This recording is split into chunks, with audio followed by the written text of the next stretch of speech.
پہلی جنگ ہوئی 48 میں، عربوں نے بغاوت کی اور عرب جیت رہے تھے، اچانک پتہ نہیں کیوں عربوں نے جنگ بند کر دی۔ یہ بالکل یوں سمجھیے کہ پیرلل واقعات تھے۔ کشمیر میں ہم جیت رہے تھے، بھاگ کر نہرو پہنچ گیا یونائٹڈ نیشنز کے اندر، جنگ بند ہو گئی، ختم ہوا اس سے۔ کچھ اپنوں کی غلطی بھی تھی، کچھ قبائلیوں نے وہاں جا کر سری نگر ایئرپورٹ تک پہنچ گئے تھے، بجائے اس پر قبضہ مکمل کرنے کے لوٹ مار میں لگ گئے، اپنوں کی غلطی بھی تھی، لیکن اس کے باوجود پڑنا بھاری تھا۔ اور اگر سری نگر ایئرپورٹ پر قبضہ ہو گیا ہوتا تو سوال ہی پیدا نہیں ہوتا کہ بھارت جو ہے اپنی فوجیں اتار سکتا، زمینی راستہ تھا ہی نہیں۔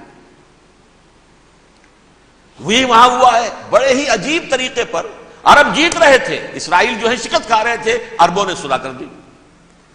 کچھ مہینوں کے بعد عربوں نے دوبارہ جنگ کی۔ اتنے عرصے میں یہ اسرائیلی، یہ سب جو ہیں جتنے دہشت گرد ہیں اسرائیلی، یہ اس دور کے لوگ ہیں، وہ چاہے مینیجم بیگن تھا یا کوئی اور، یہ سب کے سب اس دور کے ٹیررسٹ۔ اب انہوں نے ڈٹ کر جو مقابلہ کیا، عربوں کو شکست دی بڑی سخت۔ سن 48 میں عربوں کو شکست ہو گئی۔ سن 67 میں روس کے سکھانے پڑھانے پر جمال عبد الناصر نے حملہ کیا، بلاکیٹ کر دیا ایلات کا، بندرگاہ کا۔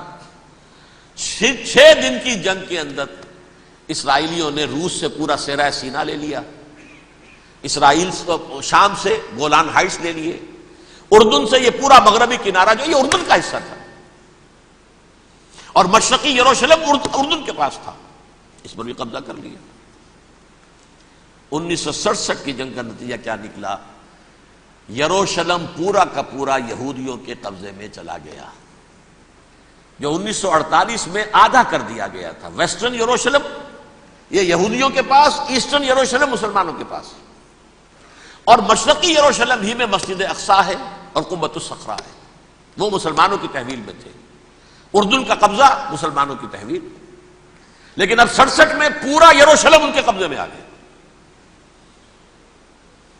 پھر بہرحال مصر نے ایک کوشش کی بدلہ لینے کی سن 73 کی جنگ میں، اور اس میں کوئی شک نہیں بڑی شجاعت کا مظاہرہ کیا۔ رمضان وار آف 1973، بارلیو لائن کراس کر دی، جسے وہ سمجھتے تھے کہ کوئی طاقت دنیا کی ہمارے اس دفاعی جو ہے لائن اس کو کراس کر نہیں سکتی۔ لیکن پھر جب امریکہ اپنی پوری طاقت لے کر میدان میں آ گیا ہے تو ظاہر بات ہے کہ مصر کی حیثیت امریکہ کے مقابلے میں تو کچھ نہیں تھی۔